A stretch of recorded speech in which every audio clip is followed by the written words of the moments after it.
Hello friends, welcome back to my YouTube channel.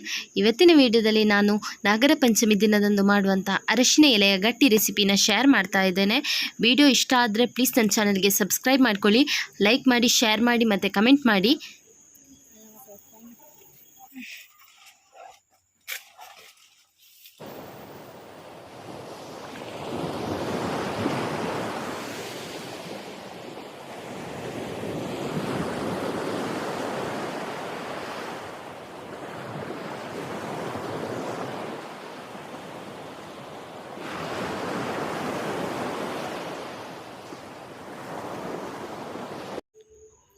ಮೊದಲಿಗೆ ನಾನು ಹಿಟ್ಟನ್ನು ರೆಡಿ ಮಾಡಿಕೊಳ್ತಾ ಇದ್ದೇನೆ.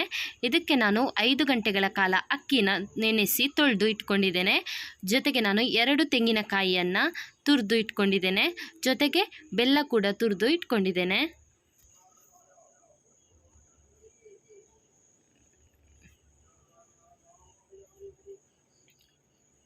ಇವಾಗ ಇದನ್ನು ಉಪ್ಪು ಸೇರಿಸಿ ಗಟ್ಟಿಯಾಗಿ ರುಬ್ಬಿಕೊಂಡು ಬರಬೇಕು.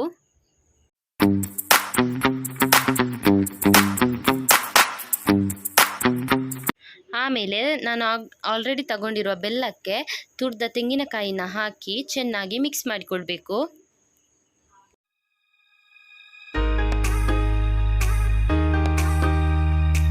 ನೆಕ್ಸ್ಟ್ ಇದಕ್ಕೆ ಏಲಕ್ಕಿನ ಹುಡಿ ಮಾಡಿ ಹಾಕಿಕೊಳ್ಬೇಕು. ಇದರ ಜೊತೆಗೆ ಬೇಕಾದಲ್ಲಿ ನೀವು ಸ್ವಲ್ಪ ಎಳ್ಳು ಕೂಡ ಹಾಕಿಕೊಳ್ಬೋದು. ಇವಾಗ ಈ ಮಿಶ್ರಣ ರೆಡಿ ಆಗಿದೆ.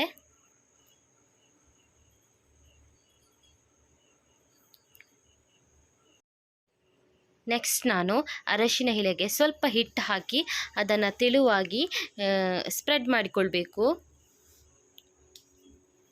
ಆದಷ್ಟು ತೆಳುವಾಗಿ ಮಾಡಿಕೊಳ್ಬೇಕು.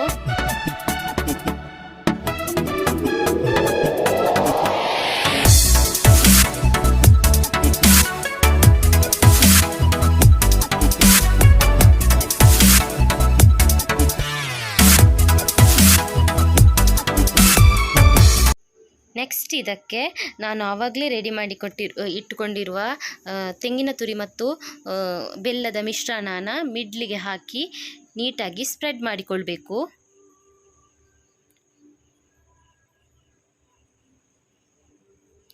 ಇದನ್ನು ಹಾಕಿದ ಮೇಲೆ ಇದನ್ನು ಮಗುಚಿ ಇಡ್ಲಿ ಪಾತ್ರೆಯಲ್ಲಿ ಬೇಯಲಿಕ್ಕೆ ಇಡಬೇಕು. ಉಳಿದ ಎಲ್ಲ ಅರಶಿನ ಎಲೆಗೆ ಕೂಡ ಹೀಗೆ ಮಾಡಿ ಬೇಯಲಿಕ್ಕೆ ಇಟ್ಕೊಂಡಿದ್ದೇವೆ.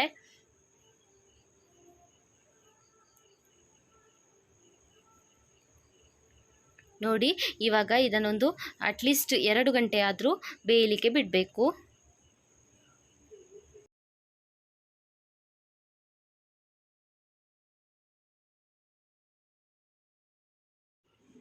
ಇವಾಗ ನೋಡಿ, ಆಲ್ಮೋಸ್ಟ್ 3 ಗಂಟೆ ಆಗಿದೆ. ಇವಾಗ ಇದು ನೀಟಾಗಿ ಬೆಂದಿದೆ. ಇದು ತಿನ್ನಲಿಕ್ಕೆ ತುಂಬಾ ರುಚಿಯಾಗಿರ್ತದೆ. ವರ್ಷದಲ್ಲಿ ಒಂದು ಸಾರಿ ಇದನ್ನು ಮಾಡ್ತೇವೆ. ನೀಟಾಗಿ ಬೆಂದಿದೆ. ನಿಮಗೆಲ್ರಿಗೂ ತುಂಬಾ ಇಷ್ಟ ಆಗ್ಬೋದು ಅಂದ್ಕೊಂಡಿದ್ದೇನೆ. ಮನೆಯಲ್ಲಿ ಒಮ್ಮೆ ಎಲ್ಲರೂ ಟ್ರೈ ಮಾಡಿ.